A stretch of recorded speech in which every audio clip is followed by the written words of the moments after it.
I have definitely heard from fans of Taylor Swift saying that the album is not very good. So much so that Cutie literally said it could be potentially because it's bad on purpose. So no, I don't think it's like that. So, Cutie coping. I have a question. I have a genuine question. I put a lot of thought into this. 20-year Swiftie here reporting for duty with a question to the rest of you. Did I miss the memo where we were supposed to take this album seriously?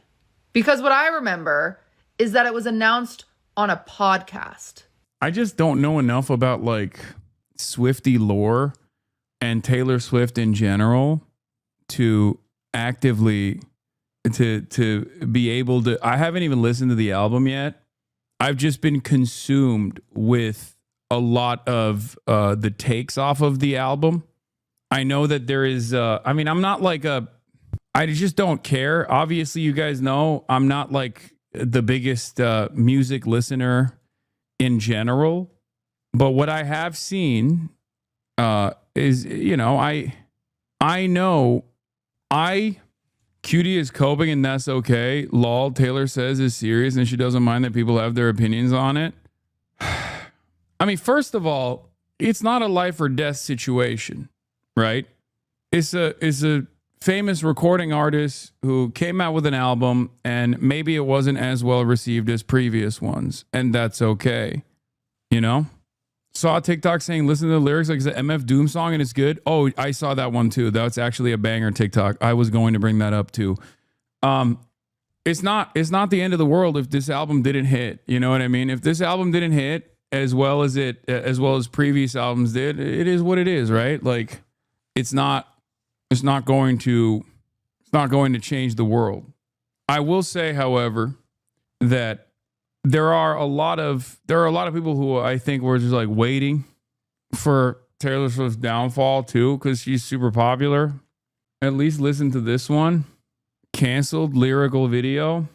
I don't know. I mean, she has like all the songs that I know of Taylor Swift and listen to from Taylor Swift are the songs that Cutie hates and says aren't good. Like, I know the popular songs and I like the popular songs that I hear. That's my take on Taylor Swift. Like, I just don't understand it. Otherwise, I don't understand it beyond whatever the top 40, platinum hits that she puts out. But given that she is a very famous recording artist with a diehard fan base, I feel as though, there are a lot of people who are heavily scrutinizing the lyrics. Some of her fans are turning on her. As a lifelong Taylor Swift hater, some of those lyrics were racist, especially against black women, and I will not be hearing otherwise. I don't know which lyrics they are that are like anti-black women. Can't believe how soft you are. What the fuck happened to this channel? I just don't care. Like, I don't care about the hate either. Like, do you see what I mean? Like, I think like people are on her because they've been like waiting for a moment, and this album seems to be like the weakness that they've identified, because even her fans are like not as invested in the songs. But I did see one response from a girly pop that was definitely a Swiftie. Okay, definitely a Swiftie, because she kept using words like our or saying stuff like we when she was talking about Taylor Swift and her experiences. And that's how you know someone is definitely a Swiftie. And the apex point of this criticism that made me unironically laugh out loud was when she turned around, okay, and said Taylor Swift is a white supremacist. When she was like, I want to make the block look like you or something, when referencing having many children with Travis Kelce. But in any case, people are very mad. Is this the video you were talking about before? Wait, I think this might be the one. No, not this one. There was another one. Because some of these criticisms I do agree with broadly. Like, as far as Taylor Swift having like limitations of being like a supremely wealthy white lady, of course she's going to have limits to her understanding of the world. She's going to have some horse blinders on, you know? I don't disagree with that at all. But that predates this latest album, you know? But there was one that was like making it seem as though she was like actively and deliberately. Oh, this is the one. Yes, this is the one. This is the one. You know this is a Swiftie, by the way. Is handing the conservative agenda on a silver platter to the masses. And before I go any further, and before you argue with me, you cannot convince me that the master lyricist of our generation, akin to Shakespeare, the Easter egg master. Okay. Like, can we, this has to be a Swiftie, right? Like, I mean, she's saying like unironically that Taylor Swift's like lyricism is akin to Shakespeare. Of our generation is not. No, this woman is a hive Beyonce stan like me, queen. Wait, really? Aware of what her entire optics and lyrics and album and everything is giving at this very moment. And before you suggest that this was supposed to be a satirical album, I would like to remind you how she feels about this album in her own words. World to me to have this creative experience where like we knew that we had to bring the best ideas we've ever had. Yeah. And I also know the pressure I'm putting on this record by saying that, but I don't care because I love it that much. And there's not other ones coming. This is the. Oh, her name is Basis Christ. Oh, she is Bayhive. Oh my God. record I've been wanting to make for a very long time. I'll try to rapid fire this as fast as I can so that my video is not an hour long, but we're going to start with the rollout of the album, the announcement of the album on our boyfriend's football podcast. Our boyfriend who plays for the NFL, who we are now aligning our brand with, who is one of the most racist and problematic industries in our country. Yes. Listen, I don't know how long Taylor Swift's been doing this, but I know it's been a pretty good amount of time. She's worked pretty hard for her career. But why are we sharing what you are saying is the best piece of work you've ever put out, and you're going to share it with a man? You're going to announce it with a... This is where the optics are starting. We are creeping our way down the conservative pipeline, and before you say that's a reach, I'm not done. We all know what's coming next, the engagement. They got engaged as a package deal with the album rollout. Yes, they did. The album was announced, and 1 day later, 2 days later, it was announced that they were engaged. We could talk about how manufactured that is. We could talk about how inauthentic it is. We could also talk about how it is yet another step towards the... Basically, she says these lyrics over here somewhere in the video is actually promoting white supremacy. And maybe people will get mad at me, but like, although I am critical of Taylor Swift for, you know, or you know, for being a billionaire, being out of touch, flying around in private jets, hanging out with you know, MAGA Republicans from time to time, or people who are like, you know, pro-Trump from time to time. This is the case with like wealthy people. I thought this was a little bit of a stretch. Have a couple kids, got the whole block looking like you. I don't think, or using AI, that was another one, but I don't even think that she would like deliberately use AI. I think she probably outsourced it to someone who was using AI. But this, I don't think this is her literally being like... And a baby face, they want freedom. They want 3 dogs they call their kids. But I just want you. Have a couple kids, have the whole block looking like you. And say that again. I want to have your white babies, and I actually want our entire neighborhood to be racially homogenous. She went through the...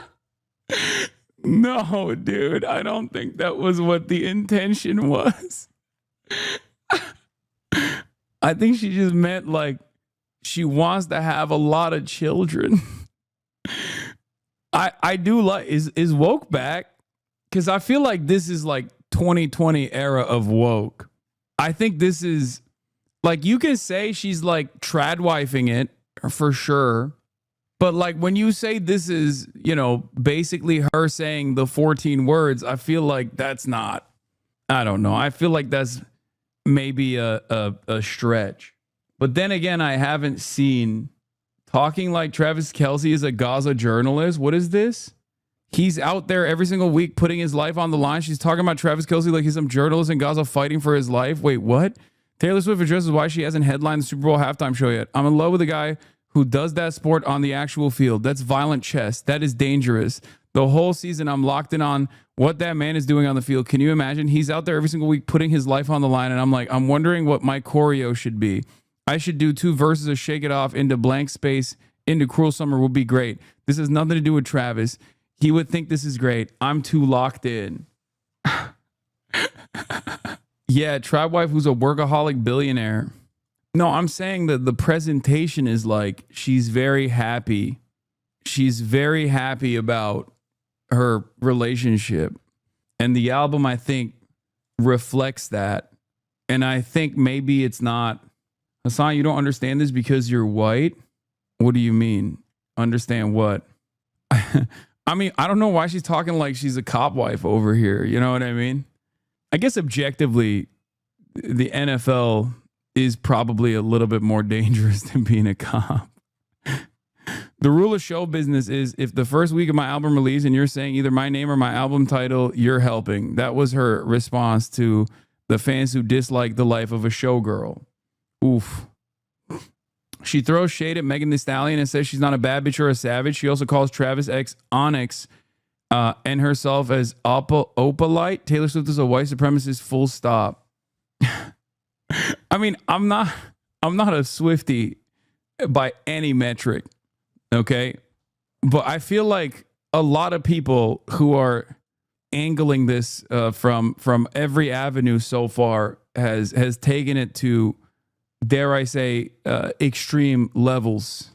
Let's hear this one. Unfortunately, good is not one of them. I knew the album wasn't going to be good as soon as the title was revealed, but the promo pics made me curious, so I have listened to the album in full. And now, having listened to it, the album's problem is glaringly obvious. I am a hot girl, by the way. Stay away from Megan Thee Stallion. What's my interpretation? I mean, I haven't even listened to the music, so Taylor Swift. This makes it all the more humorous for me because I haven't even listened to the music. I've heard more commentary on Taylor Swift's new album than I have heard Taylor Swift's actual new album. The problem is Taylor Swift is aging out of being a white girl. Before you scroll, let me cook. When Taylor was a teenager, she wanted to be a pop star, so her parents decided to take the country route. Keep in mind, this is the 2000s. Pop music was highly sexual, it was sleazy, and then you had things like bling rap. It's not a place for a little white girl. Country music, on the other hand, loves a little white girl, and she's blonde, they'll eat her up. So her family moved from Pennsylvania to Tennessee to launch her country career. That's why for the first several years of her career, she faked a southern accent. She was trying to fit in. I thought it was funny that she was talking about Travis Kelce's penis, though. That was pretty funny. Like that I thought was lyricism. That was bars. He has hardwood and it gets me excited. It opens his redwood tree, opens my legs, stuff like that. She's just horny. Why is she so horny in this album? I mean, she can be horny if she wants to. But for me, it kind of felt like she was trying to do a Sabrina Carpenter thing, you know? God forbid a woman get dick down and enjoy it. Yeah, I think like, if anything, so you did listen? No, I saw the lyrics online and I thought they were fake because I've seen a bunch of fake lyrics online about how like I went back in time to vote for Adolf Hitler. There was one where there was a dude that was posting saying Taylor Swift, one of the lyrics was, I went back in time and voted for Adolf Hitler over and over again. And then she says, I punched every woman on the way to the voting booth. I punched every woman in the face on my way to the voting booth to vote for Adolf Hitler. Yeah, wow, this new Taylor Swift album is disgusting. I went back in time and voted for Hitler. I went back in time and voted for Hitler. I went back in time and voted for Hitler. I punched every girl I saw in the face on the way to the booth to vote for Hitler. That's so stupid. It's real. You can tell because of the screenshot. But I'm not a black bitch, and I'm not a savage, but I'm scared that bitch, and she's gonna What have the a fat ass, and I have a flat ass, and I don't have no titties, but your last ex, she has some perky titties, and I'm a insecure white girl with a flat chest, thinking that I Is it because Travis Kelce dated almost exclusively black women before Taylor Swift? Is that what it is? Is that the angle? Is that the meta? Yes, bro. Keep the up. I mean, dude, I don't know about goddamn Hollywood celebrities, bro. What are you talking about? I just, yeah, that's why Opalite versus Onyx. What is Opalite? Opalite. Pop superstar slam for racially charged lyrics aimed at fiance's ex, Cleveland.com. I beg you, please stop. The Swifties are going to get you deported to El Salvador. Listen, I'm not saying nothing. I'm just looking at what's going on. Okay, this is the video you need to watch to understand the drama. It's annoying because everybody keeps sending me TikToks, but it's like half of them are memes like this. Like I haven't arrived at a TikTok that like, oh, this is the one that everyone keeps posting. Okay, we'll watch that one here. Is obsessed with black women. Let's talk about it. Taylor Swift is obsessed with the fact that several of her exes have moved on to date black women, and she perceives this kind of conquering of Travis as an end or disruption of this pattern, and she's boasting about it in this album. Let's start with Opalite, which is very clearly about Kayla Nicole, Travis Kelce's ex-boyfriend whom he dated off and on from 2017 to 2022, and oh, Kayla Nicole happens to be black. The lyrics in Opalite could actually not be clearly more like targeting Kayla Nicole, right? It references a video that went viral a couple times in which Travis is literally berating Kayla for being on her phone. Meanwhile, she is an influencer, so that is weirdo behavior because she was working and it's very controlling, but it is very clear nonetheless that that video is referenced in Opalite. The lyric reads, "You couldn't understand it, why you felt alone, you were in it for real, she was in her phone, and you were just a pose," right? Like Taylor could not have been more obvious and like less creative here. It's not enough to me that like Taylor is using this like crazy like worldwide medium to best a woman that like previously dated her ex.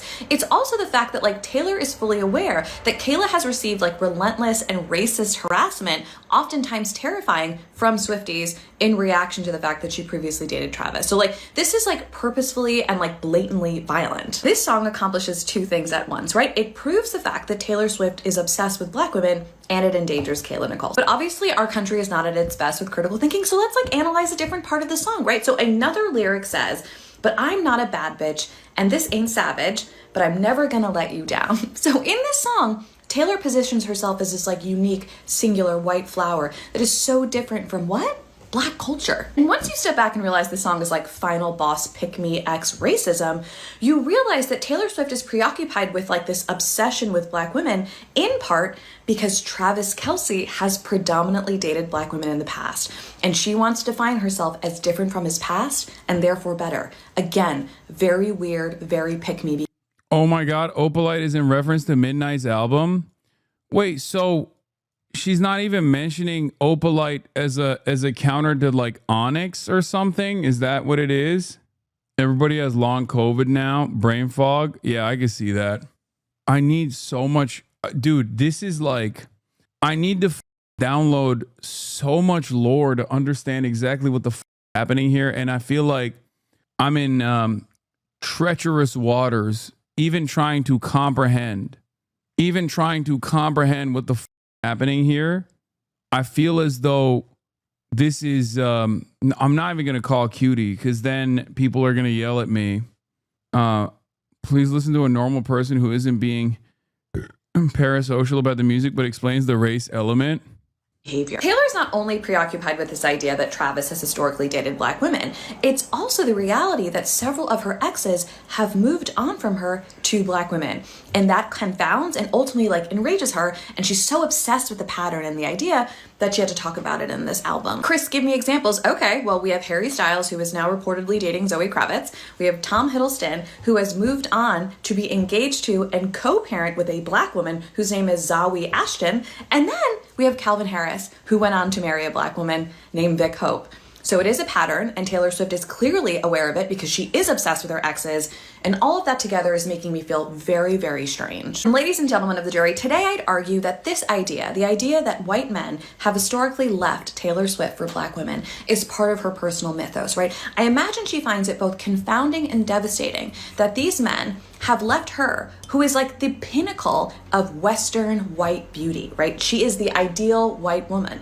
Meanwhile, all of these white guys are leaving her for black women, and I'm sure it's really pissing her off. So when Taylor secured Travis, she achieved the ultimate feat in her mind. She had convinced a white man to leave black. I'm gonna be honest, I feel like this is a bit of a stretch.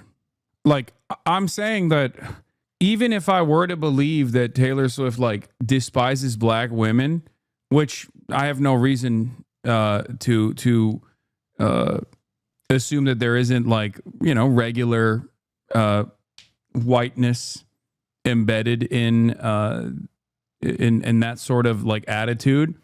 I don't know if this in and of itself is the reason. So true, bro. She voted for Kamala. Wait, what? Yeah, I wouldn't believe this shit if it wasn't for that song Canceled is so ass. Yeah, I feel like the Canceled song is the one that is more indicative of her making a potential potential move in the opposite direction rather than all this other stuff. Taylor and Zoe are really good friends. Zoe was one of the first person to listen to the album Jesus Christ. Okay, well, you guys got to stop sending me what every Taylor Swift song sounds like to me. What is this? Why are you gonna? Oh, I can't hear. Braid my hair. Last summer it was perfect. It was you and me. Hand in hand like slow motion in the movies. I braid my hair just because I can. We stay up late and throw glitter in the air. Let's dance in the sun, 'cause we're wild and we're free. Dance in the moonlight while kissing in the ocean. I can see you in my dreams. Okay, I mean, she's kind of cooking. What is this?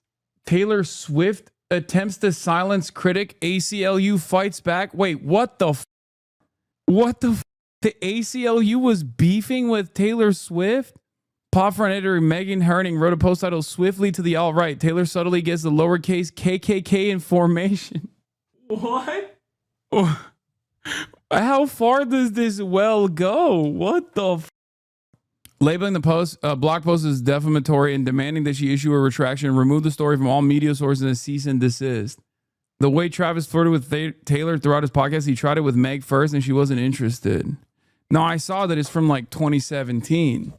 I understand. They were, man, what a time. What a crazy situation. All right, let's hear Noise Critical's take first, and then we'll look at the canceled song. Science. The Swifties vocally expressing disappointment, and not only in the album, but in the way in which Taylor Swift has gone about it. There is a lot of greed at play here that I would have never even imagined as a money-making strategy. It's so scummy. But Swifties have been well known to support any and everything Taylor Swift does at basically any price point imaginable. You could ask the moon, and they would happily fork over every single doubloon in their piggy bank for it.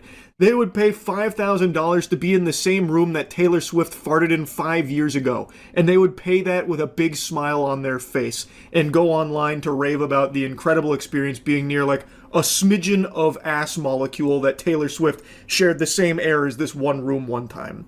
And yet, they are talking about how disappointing this is from Taylor.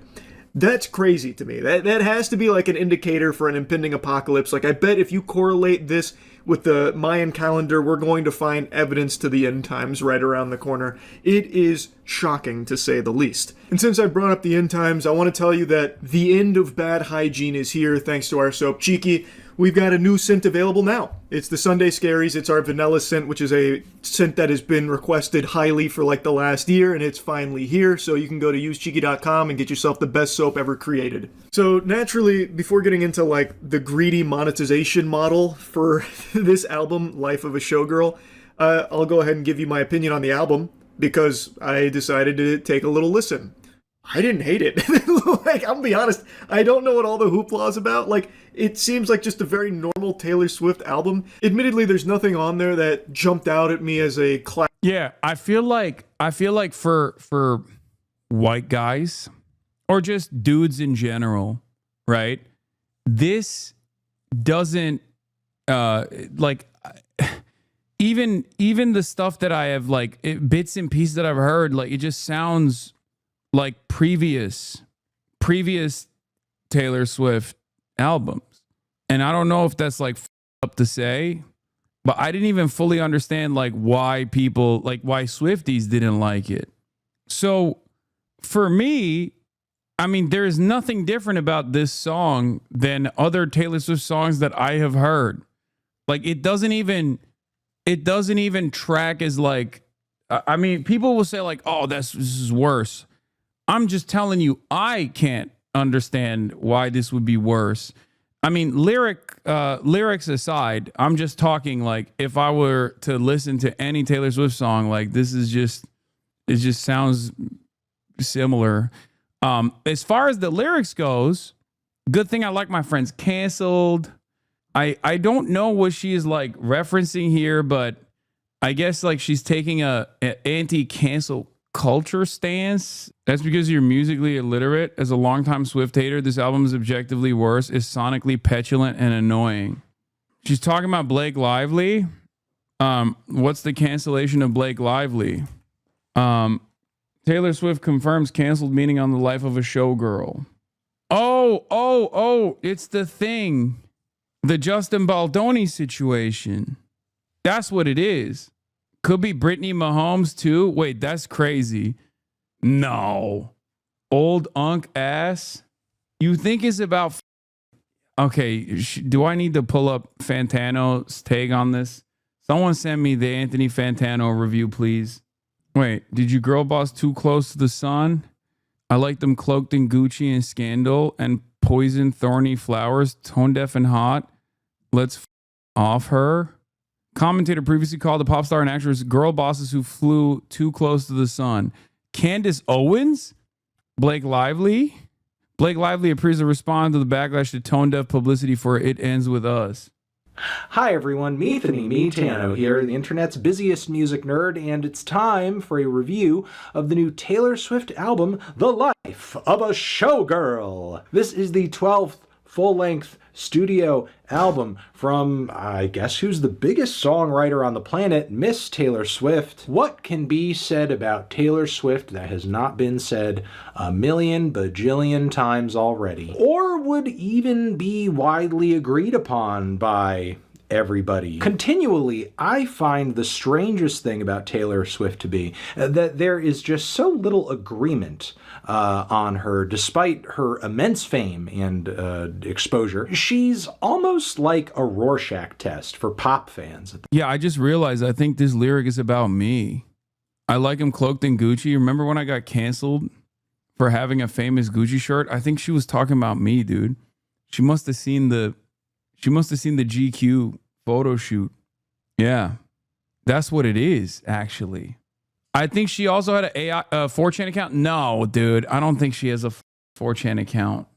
What would be the purpose? I think she's a boring, banal lib, dude, when it comes to her politics. I don't think she's like, the f are you guys talking about? What is it about Taylor Swift that makes people, both lovers and haters alike, that go absolutely nutty mode? And by the way, boring and banal libs can still exhibit white supremacist qualities. Absolutely. That doesn't mean. And boring, banal liberals could also turn into MAGA as well. That's not what I just don't think that she was like into 4chan style neo-Nazi memes or whatever. At this point, I would say. Because not only are there just such vastly different reads of her and her music in terms of if it's good, if it's not, if it's deep, if it's shallow, so on and so forth, but often many of these takes say more about the person giving them than Taylor herself. One thing is for sure, wherever Taylor Swift and her music goes, some kind of debate is sure to follow. And I will give credit where it's due and say that the past 5 years of her career have just been masterfully played in terms of her output, her accomplishments, and her ability to engage and enthrall her audience. Because not only did you have those pandemic-era indie folk sister albums, which, in my opinion, were kind of the creative highlight of her career thus far, but then in addition to that, there was also the massively successful Eras Tour. And let's not also forget, she was re-recording and re-releasing all of her older records in order to have master's copies of those albums that she fully owned, only for her to have recently bought all of her masters back anyway. And then also, she was still dishing out new album cycles too, between Midnights, as well as the very lengthy and massive Tortured Poets Department, both sort of divisive albums in their own right in her catalog, but their commercial success cannot be denied. So even if they weren't strokes of creative genius, they most definitely showcase strokes of marketing genius. So Taylor is truly at a point right now. What? Swiftie is 17 years here. She did, in fact, have a 4chan account as far as we know. She wasn't into alt-right memes, but was just there for attention. Wait, what? She had a 4chan account? Wait, what do you mean? It's an anonymous poster. What do you mean? That sounds crazy. That sounds like something 4chan itself cooked up. She used 4chan to name her cat Meredith. Like, people don't even have 4chan accounts in general. Why fans think Taylor Swift has a 4chan account? Okay, we can't even. Oh my God, let's stay on message here. Now in her career where she is really just operating with cheat codes on. She can truly just do anything she wants just because. But despite everything currently coming up Taylor, it does seem that she is trying to do her best to give her fan base a highly demanded reset of sorts with the life of a showgirl. And how is she doing that? Well, first off, she is cutting the fat, basically throwing away the endless sprawl and lengthy run times of projects like Folklore and Evermore Together, as well as the Tortured Poets Department, which, if you remember, pretty much got extended out to 2 full albums with the deluxe edition. And this project is also, in its own way, a departure from the sonics and instrumentation on Midnights too, because at least for now, Taylor Swift is moving away from her tried and trusted producers, Jack Antonoff, as well as A song being shown something, it took people years to figure out. Wait, I don't immediately understand this. It must be fake. I mean, it just sounds so far-fetched. Am I crazy? That does seem like super far-fetched. Because, first of all, like, people just don't have... Do people even have accounts on 4chan? And you're just out of touch with the reality? I guess maybe. Like, it's anonymous. It's very, very... It's for the most part, it's anonymous. So it's, like, unlikely that she would have an account on an anonymous messaging board. Specifically known for being like, it's a 30-year-old white girl, but if someone had an account, wait, what? Back in the day, you could have something called a trip code that would allow you to post with a username. Is that what happened? Pretty sure Liv Agar's QAA pod did an episode on this years back and found the claim dubious. You make so many assumptions based on something you admit you know nothing about. Like, where's your curiosity? I mean, I do know about 4chan. That's why I'm thinking that it's not very... It seems a bit far-fetched because I am not oblivious to 4chan, the hacker known as 4chan. Aaron Dessner, as a lot of fans seemingly had like an increasing distaste for a lot of the very moody and airy and low impact instrumentals they were bringing to the table. And she has decided instead for the life of a showgirl to team up once again with Max Martin and Shellback, production legends who were there years ago when Taylor Swift was essentially making her first transitions from the world of country to pop music. There's also the matter of the title and message messaging and the album rollout and the track list of this record too, which made it pretty apparent from the outset this record in some measure was going to be an analysis, a commentary on Taylor Swift's fame, her life in the limelight, the public image shift she has foreseen in recent years, maybe also recent controversies, elements of her life that are under the magnifying glass now, like her relationship with fiancé Travis Kelce, maybe even ways in which her name has been forced into the world of politics. I mean, it was as recently as August that the president was truthing about this woman, talking about how she's a woke singer and no longer hot. And how he can't stand her, which is a kind of insane thing for a pop star to have to experience, even if it is this president. But from the start of this record, it's clear that Taylor Swift has something much more personal in mind, as the opening track here is about, yes, a relationship, which may for Taylor Swift be a typical topic, but is it a typical angle? No, because in Taylor Swift's relationship tales, she's usually a power player, or if she is feeling screwed over, she's boldly asserting her side of the story. But now in this instance, she is depicting herself as essentially having her life saved by Travis' love. Because if he did not love and care for her, she would befall the same fate Ophelia did after Hamlet rejected her. I mean, let's also not forget that he murked her dad too, which, that's also pretty bad. But yeah, it's a very, if not for you, sort of perspective that we don't often hear from Taylor. And this is a shift narratively that she acknowledges in at least one line on the song. But still, it is a significant change. Regardless, though, I do enjoy this opener quite a bit, because I do think the hyperbole going on with this track does play into the idea of an album called The Life of a Showgirl. You know, things are going to be hammed up a little bit, possibly. And in addition to that, I like the production on this track too. It's very punchy, elegant pop music with refined arrangements that have a bit of an orchestral touch to them. So don't go into this album presuming that just because Max Martin is in the mix, we're going to get another synth-heavy, indie-fied set of metropolitan bangers, because that is not what this record is. This is very much clearly not another 1989. Comparatively, I would say this track has more in common with like a Florence and the Machine song, but just like a little lighter and not so over the top. And I would say still at this point too, vocally, Taylor is still exhibiting a lot of Lana Del Rey influence. She just cannot let go of the impact that woman's sound and singing has had on her. But at least this time around, she's doing a slightly better job of kind of owning it in a way to where it doesn't feel like she's just doing an imitation. So I'm putting on every white guy's take. Yeah, this makes the most sense. No. Well, I mean, I am trying to. I mean, first of all, we started off by listening to another a brown lady, so it's not even correct.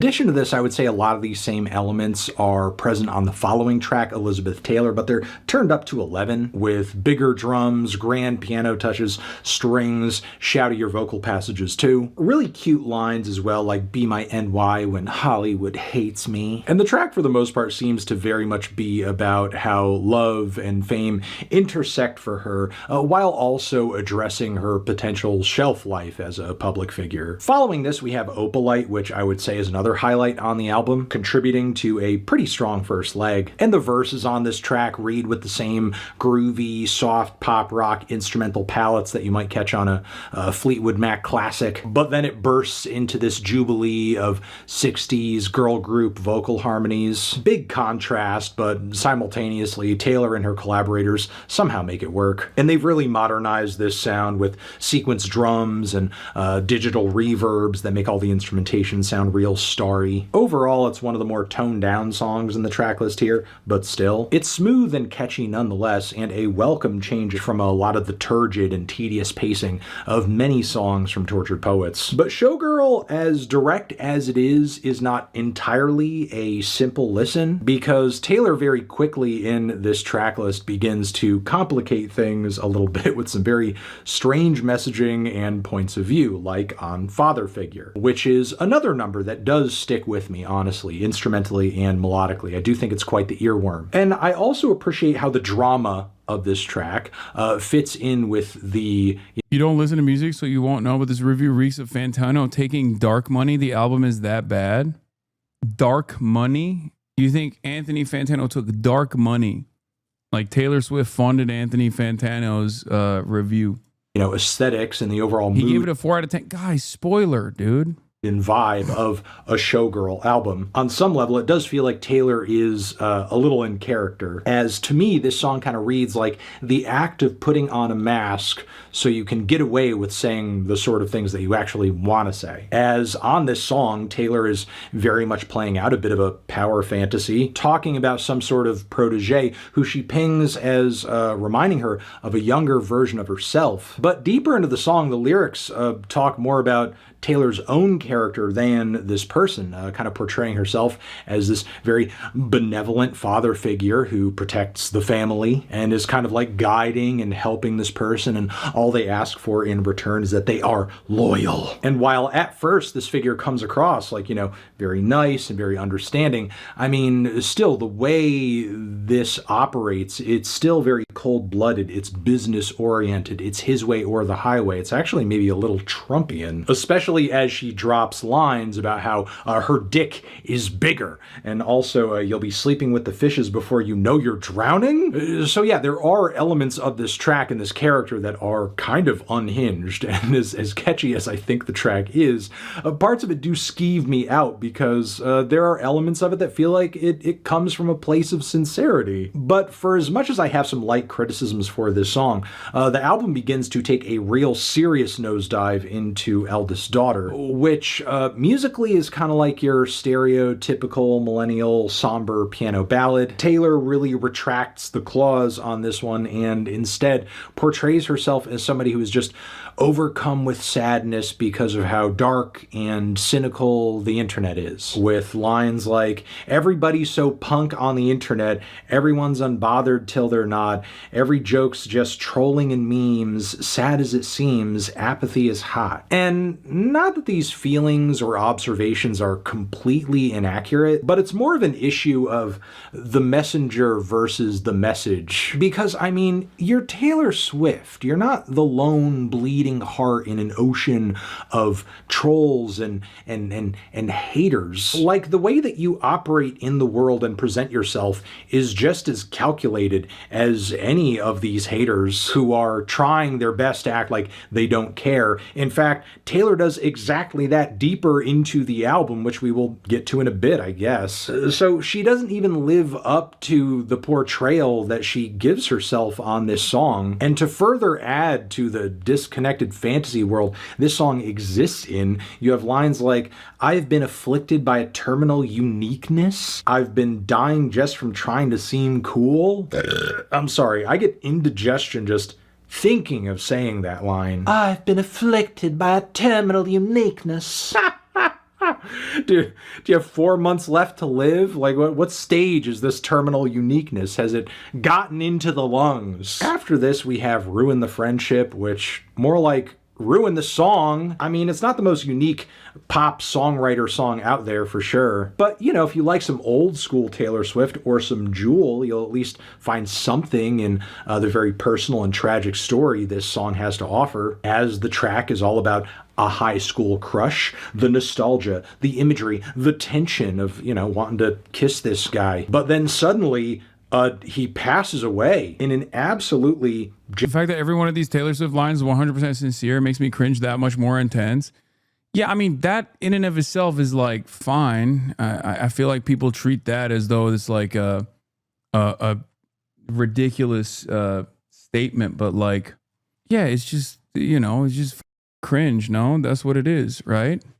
Genuinely heart-wrenching moment. But then Taylor's takeaway and advice from this point forward, given that fact, is you should have made sure that you made out with him anyway? Like, the relationship status in the song is a bit muddy, and I would hate for someone to take the wrong message away from this track and think like, you know, I should just wantonly try to steal other people's girlfriends and boyfriends because who cares? It's better than living with the regret of having not made out with them in case they die. Following from here, we have more low points, like with the song Actually Romantic, which is a pop rock number with a very tried and true chord progression that, believe me, you've heard a million times. But sadly, the performance on this track never really truly rocks. It just stays kind of...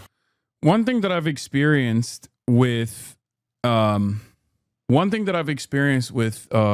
do you call it, with comedians is that when they reach a certain point in their career, because comedy, just like music, is about your personal reflections, your personal experiences, things that you have observed, things that you've experienced, and trying to make light of that, right? That's what comedy's about. And music is not dissimilar to that as well. Music is also about your lived experiences, your relationships, you know, the ups and downs and stuff like that. One thing that I've noticed with like comedians is when they reach a certain point and become incredibly wealthy, they become out of touch. They become out of step with regular folk. Okay. And I think that's part of the reason why it's like difficult for Taylor Swift to come out with relatable albums the wealthier she gets. The wealthier she becomes, the more out of touch she becomes with the regular people, and the less she can tap into that well of personal experiences that are otherwise considered relatable. So I think that's part of the problem with, Taylor Swift, regular girl next door, high school sweetheart, and that kind of experiences that she can invoke. Because we are talking about a multi-billionaire who flies everywhere with private jets, who is one of the most famous people in America, who is going to have a hard time the older she gets, and the more wealthy and more successful she becomes. She's going to have a harder time tapping into the regular experiences that other people are going through. And I guess like part of that, I said one of the most famous people in America, and someone immediately says in the world, period. I mean, in America and in the Western world in general, for sure. But like I suspect if you were to go to Korea or something and you put up Taylor Swift next to, I don't know, like who's the guy who's the iconic League player, Faker, or even like, yeah, BTS or whatever, like obviously, you know, different parts of the world, different strokes for different folks. This girl has been out of touch, rich since she was a fetus. Sure, billionaire Swift is out of touch, but she was never in touch with anything more than being a perpetually love-struck teen at one point. And now she's 30 plus. I just, you know, it said Joe Alwyn helped her write Lover. Travis helped write this one. Wait, what? Stop. I don't think Travis Kelce knows how to write, let alone wrote the album. I think you were making a joke, right? You were making a joke about how like, that's not, I don't think Travis Kelce is literate. Thin and stiff the entire time, even as the drums are like, you know, at full capacity for this song anyway, which is unfortunate because I think between the two of them, Travis is the one who went and graduated from college. Just saying, yeah, that doesn't mean much. Okay. If a track this snarky and this unhinged is going to be pulled off effectively, Taylor should really Travis, his tongue sticking out, is like, yo, write that line about the redwood penis. Talk about my erection. Just be going full on into this feeling and this response here, which don't give me that how Anthony, she's supposed to be acting nonchalant on the song. I'm sorry, you're writing a response to somebody. The nonchalance is out the window. You are totally and fully giving a care. And you're literally dropping lyrics about how this person's obsession with you makes you wet. Go crazy with it. Go insane. Go over the top. Get unhinged. There are currently a lot of allegations around the internet right now of proposing that this song is in fact about Charlie XCX because maybe the song song is Taylor picking up on the meaning behind Sympathy is a Knife from Charlie's last record, Brat, which if Taylor is the person Charlie is singing about on that song, it's not a diss. It's not an insult. It's not in anything. Charlie is singing about somebody who is a source of insecurity for her, which if that's you, Taylor, you are merely a placeholder in that situation. I'm sorry. Anybody who reached a point of success that you did in that dynamic would be a source of anxiety and insecurity for Charlie in that song. Again, if people supposing that this is about Charlie XCX, if they're correct. But yeah, if Taylor was going to write a response to somebody about someone who is seemingly obsessed with her and has negative things to say about her behind. Deeper dive into the beef. Oh, okay. Yeah, let's get the Brat beef out of the way. It's kind of interesting because like Swift.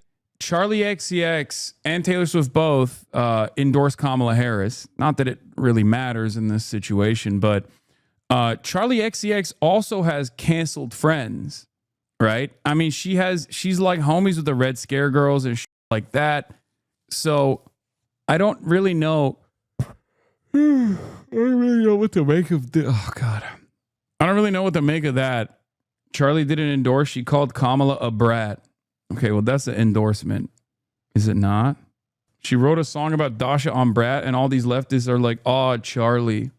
Yes, this is a little bit like high school drama between 30-year-old billionaire versus 30-year-old. I don't know if she's a millionaire, but was dancing and having the best time during Charlie XCX's performance at the Grammys while planning to release a whole diss track towards her. Let's talk about this new diss track and whether or not Taylor misunderstood the Charlie song that started this all. So last year, Charlie released the song Sympathy is a Knife on her album Brat, and the song is about feeling insecure around a very successful woman. Fans were convinced this song was about Taylor because of the lyric, don't want to see her backstage. I will say, like, regardless of my opinion of who Charlie CX is or whatever, or the Kamala Brat memes being overcooked, I do think that her album was a banger. I did like it a lot.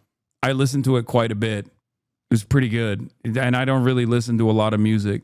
At my boyfriend's show, fingers crossed behind my back, I hope they break up quick. Charlie's man, George Daniel, is in the 1975 with Maddie Healy, who Taylor was dating in 2023. So that is how Charlie would see Taylor backstage at her boyfriend's show. Charlie also tweeted Sympathy is a Knife the same day Taylor's album, The Tortured Poets Department, dropped. So all signs were pointing to this song being about Taylor. After this song and Brat came out though, Taylor continued to show support towards Charlie. Taylor gave a quote to a New York Magazine story about Charlie in August of 2024 that said, I've been blown away by Charlie's melodic sensibilities since I first heard Stay Away in 2011. It is pretty crazy that, wait, is this drama somehow related back to like, does Adam Friedland play a role in this? Because like, isn't that why that relationship had a lot of friction? Because Maddie Healy went on TAFs and set up and was like really trying to impress Nick Mullen and Adam Friedland. And then in an effort to do so, he said some like crazy shit on there. And then the Swifties, who were like super woke at the time, got real mad. It even led to like Ice Spice appearing alongside Taylor Swift later down. It kind of feels like he might have played a role in this album. Yeah, this is Adam Friedland causing this multi-year long crash out from Taylor Swift is my 9/11 50 Shades of Grey domino effect. Charlie used the attention on her to post on her story about the protests going on in Israel, and Taylor's ex Joe would do this as well. Travis Kelce's response to Wood. I mean, it's so descriptive. I've listened to it like 3,000 times. It's insane. It starts subtle, but then the second verse is just not subtle at all. Not subtle at all by the end. It's crazy. Hey, what's going on, you guys? Oh, you heard the song. Bro, it's crazy. Good for you, pal. Pat, you've been showering next to me for years. You know this. I mean, yeah, I've seen it, but I've never seen you put it to work. Yeah, you know that Mark Jackson meme where it says, like, I'm sorry, I was unfamiliar with your game until now? Yeah. Yeah, it's kind of like that, but with your I mean, I don't know. Maybe I'm that good. You might be the coolest guy I know. I can't believe I'm throwing passes to a tripod. I'm not gonna lie, the podcast shout out was sick. The most famous pop star on earth wrote a song about how great your dick game is, and your big takeaway was that she shouted out your podcast. It's free advertising, all right? The free advertising is that everybody knows you're packing a hip breaker down there. You're the coolest guy I know, Trav. She called it a redwood tree. Several times. Yeah, several times. And a magic wand. So is this going to make it? I thought the 1975 guy said some legitimately racist stuff about Ice Spice, not just woke. No. He, like I said, he was trying to impress Adam Friedland and Nick Mullen. And if you're not a comedian and you try to do that, you're gonna come across as saying some wild shit. Writing is surreal and inventive always. Which then she just takes a song to place. Which then literally led to, this is what she posted, Israeli protests. Charlie XA shared a post or a story about the protests in Tel Aviv demanding an end to the war in Gaza. Hundreds of thousands of Israelis joined nationwide protests to demand an end to a war in Gaza. I mean, it's, you know.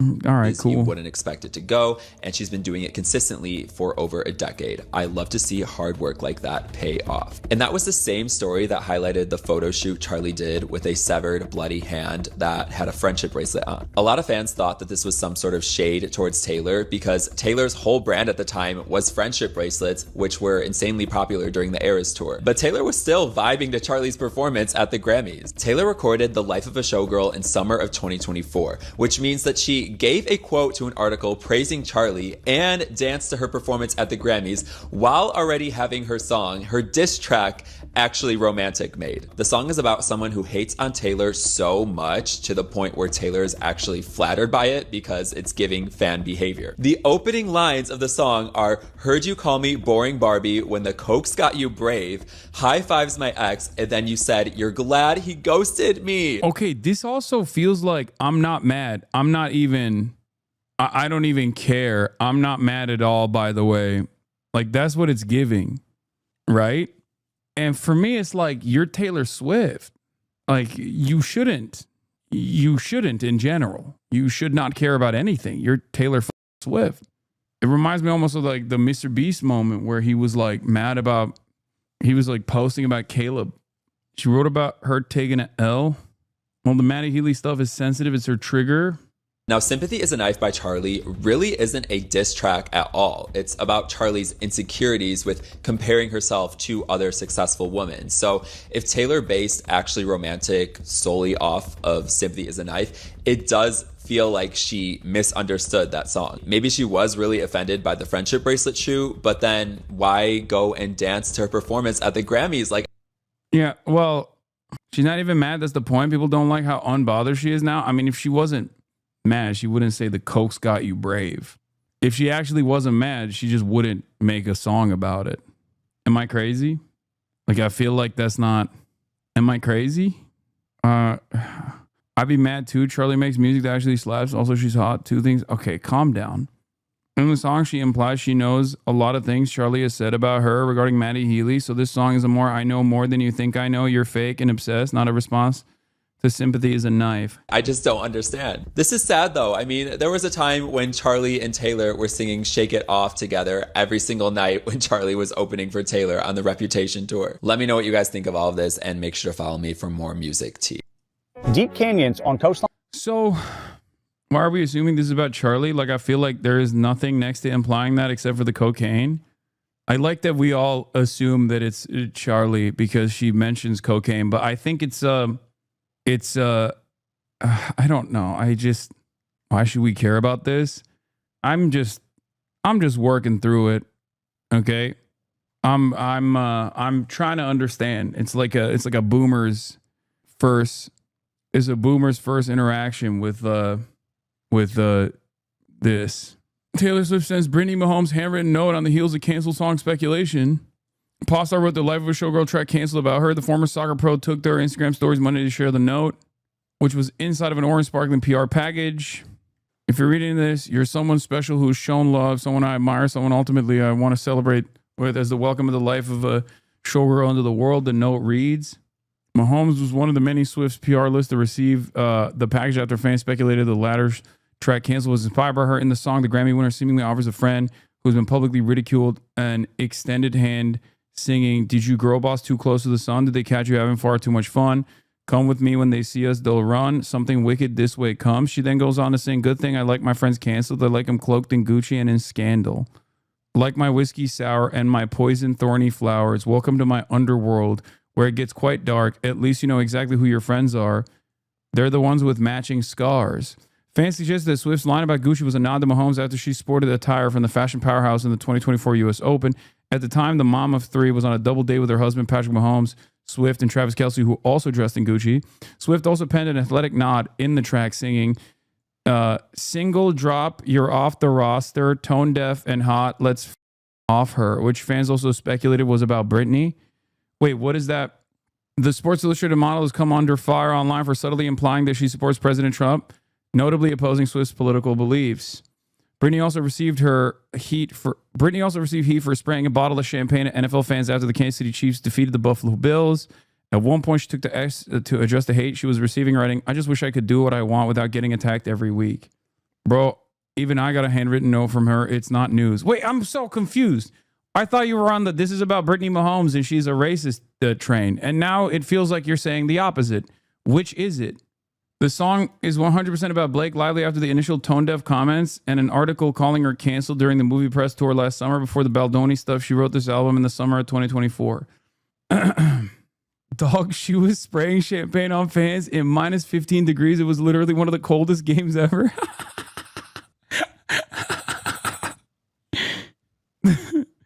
Are you a fan of the shorts and dress shirt? No, this is an abysmal fit, especially including the shoes as well.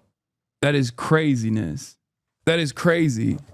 All right, let's get back to the Taylor Taylor T. This point from the pop world of, many a single, many a record that analyzes exactly that. What does this track bring to the table that all of those other songs and albums didn't already? Not much. Outside of a decent Sabrina Carpenter feature. But yeah, unfortunately, a truly forgettable ending to an album that starts a lot stronger than it finishes. But yeah, that's the life of a showgirl, I guess. Sadly, I'm very torn on what Taylor Swift had to offer this time around. In one breath, I really do like that this album was poppier, catchier, punchier, more direct and to the point. Again, cutting away at the excessive runtime of the Tortured Poets Department and all that. But simultaneously, this is some of Taylor Swift's worst writing lyrically she has ever done in her entire career. Worst, tackiest, most out of touch, most childish. I mean, people have been saying this, and I do tend to agree,